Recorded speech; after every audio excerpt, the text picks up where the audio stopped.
He's kind enough to join us now. He is the head coach of VCU, Ryan Odom. Coach, it's good to hear from you again. How are you? Scotty G, what's going on? Not much. How we been? We've been good. And, it's funny. I know everybody wants to talk BYU and the matchup in the NCAA tournament. I'm more interested. Lucia, the boys, everybody doing all right? Everybody's great. Yeah, they're doing really well. And we're always following the Aggies and pulling for the Aggies. And you just keep winning games out there, baby. well, you know what's common in all of this. It's me. So I'm just gonna take credit for it. That's right. You should. No, that's really cool to see. It really is. Hey, first off, congratulations! A heck of a season. Talk about what it's been like at VCU and how special this season's been for you. It's been a lot of fun. It really has. The second year here, we were able to keep a good amount of our guys from our first year. And I think, in college basketball right now, retention is so important. You retain the right players. You try to sign as many really quality high school guys as you can, and certainly go into the portal and figure out who fits with what you have returning. And if you're able to do that, you have a real chance. And, for us in year one, we had a lot of stuff going on that season with injuries and things and guys that were unavailable. And then we finally got healthy towards the end and had a pretty good team, down the stretch. And we made it all the way to the championship. And, didn't play particularly well in that championship game. And, we had the confetti dropped on us and we weren't the winner. And so we had to go back in that locker room and kind of, sit with that for a little bit. And, the guys that returned this year, were motivated by that moment. And, we're determined to be a really consistent team this year. And, first goal certainly was to win the regular season. We were able to do that. Second goal, happened this weekend. We wanted to win the conference tournament and secure the bid. And, for those guys to be able to experience that joy and work really hard for it, it certainly was really gratifying for our staff and just fun to be a part of it. Well, Coach, let's talk about one of the guys that's really made this thing go, and a guy that we're familiar with here who was with you at Utah State, Max Shulga, who followed you to VCU. Talk about his performance over the last couple of years, but more specifically this year for you and what he's meant to the team. Yeah, he's meant so much. We wouldn't be where we're at, if he wasn't still here and playing the way that he played, over the last two seasons. He was first team all-conference last year. He's player of the year this year. And, when you go into games and you have the best player on the court most nights, that's a real positive thing. And, I'm just so proud of Max, just in his overall development, from when we first got there at Utah State. He was a young kid and just gotten in the States and was a part of a winning program there with Coach Smith in that group. And I still remember the first conversation with him on the phone. He was like, "Hey, Coach, I'm going in the portal." And then a couple of days later, I convinced him to stay. And I'd actually talked to, some of the guys on Craig Smith's staff, and they had told me there's something about this kid. And so long story short, Bishop began to recruit him to come back. And, he didn't play much his first year, and to watch how he handled that. And there were days where he didn't handle it great. And then there were days where it was like, okay, the light's starting to go on. And, we were injured that first year and end of the season, I think he had to start a game. Maybe it was against San Jose. I'm not sure who it was against, but he played really well. And then earned some more minutes, down the stretch of that season. And then it was clear, over the course of that summer that he was going to be the starter next year. And, then it's been on from there. And for him to be the best player on a college team now, a high-level college team, to graduate, to actually really focus, on the academics and to watch him mature. He's literally a part of our family. He's at our house all the time. He's close with my boys and my wife. And I'm just really, really proud of the man he's become. and excited to get to finish it out with them.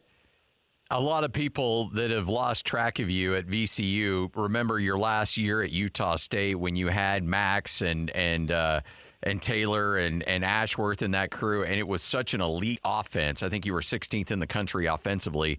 And now, just looking at the stats, you guys are just tremendous. I mean, still good offensively, but defensively, you have had a remarkable year this year. What, number one in the country in defensive effective field goal percentage? What is it about this crew defensively that really makes you go?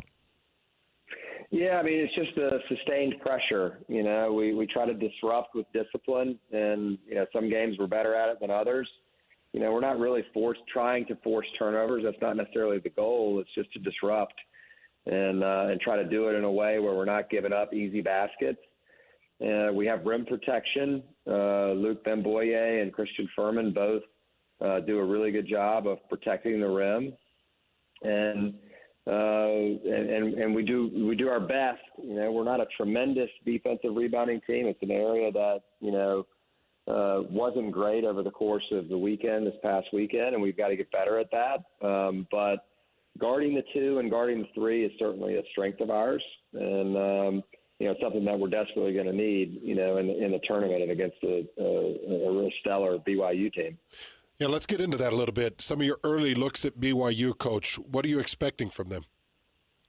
Yeah, I mean, they're a big-time team. I mean, they're really well coached. I mean, obviously playing in that conference that they play in, you know, we're not seeing that caliber every single night. And, you know, that's not a knock on our conference. It just is what it is. The bodies, you know, night in and night out are really tough to deal with in different styles. You're facing a ranked team most nights. And, you know, they've performed at a really, really high level. Obviously, their offense, you know, is fun to watch. I'm sure it's fun to play in. You know, they certainly pass the ball really well and look for one another. You can tell they're a true team. And then defensively, you know, they're probably a little bit opposite of us, right? In that, you know, when you first look at us, you look at the defensive numbers and you're like, wow, that's pretty impressive. But the offense is pretty good too. Like, we were first in offense in our conference as well. And so they're very similar, you know, to that. You know, their defense is good. And that's why they've won so many games. You know, when you have that, you know, Scotty G can remember me talking about it a lot. You know, you always want to be the most balanced team that you can possibly be. And, you know, BYU has certainly proven to do that, you know, this year. Boy, you just you can't shake the state loose. You had Utah in the NIT last year. You got BYU in the NCAA this year. It's just the state's got a hold of you. What about this committee? They keep doing this, huh? Yeah. When you look at getting back into the NCAA tournament and what it means for you and this staff and these guys to be able to share that experience with not just your team but the community there at VCU, just how important are those moments in the building up? And it's not like VCU didn't have already an awesome culture. They've been to Final Fours and they've had a great culture there. But to be able to deliver a trip to the NCAA tournament, what does that mean to that school? Oh, it's huge. I mean, it's expected, you know, quite honestly, no different than at Utah State, you know, and, you know, when you take a job like this, you understand, you know, what the expectations are. And, you know, certainly as coaches, that's what you want. You want to be at a school where people care. And, you know, going into this season, you know, it hasn't happened. You know, there haven't been consecutive misses in the NCAA tournament since 2004. And so certainly this team did not want to be the team that was the first to do that. And we were motivated for a lot of different reasons. But, you know, this particular team was motivated to put its own stamp on the program. And, you know, right now at 28 wins, the most ever is 29. And so we're really excited, you know, about, you know, the opportunity in front of us in the tournament. And we're very fortunate to be there and fortunate to be sharing the court with another great team. And I know both teams are going to prepare really, really well and be ready to go, you know, on Thursday. Coach, it's pretty incredible that you hold one of the most historic wins in NCAA tournament history, and I kind of want to revisit a little bit for our listeners. Going back to 2018, UNBC versus Virginia, it was a 1-16 matchup. Virginia was a 20.5-point favorite going into that game. You guys go into half, you're all squared up at 21, and I want you to take us through the second half. What happened for your team to come out and end up with a 20-point win in what would be one of only two, I believe, 1-16 victories in the history of the tournament? Yeah, I think what's unique about that team, we were known for our offense, as well. But down the stretch of that season, the defense was really, really good. And, we pressured the basketball pretty much full court, not necessarily as much as we're doing it here at VCU, but it's probably the closest comp, in my different tenures at different places. And we were able to just put pressure on the basketball and not allow it to go into the paint. And offensively, we were able to get out and run. And, Virginia's obviously, very, very difficult to score on any time. But one of the best times to be able to have a chance to score on them is in transition. And our guys were feeling pretty good at 21-21 when I first walked in the locker room. They felt like they could play, with this team. And, that's half the battle, is just mentally, feeling like you can do it. And coming out of halftime, we were fortunate. We got a couple open looks and knocked them down. And then it kind of just went from there. And, you know how it is. It's the tournament, brings a lot of different things.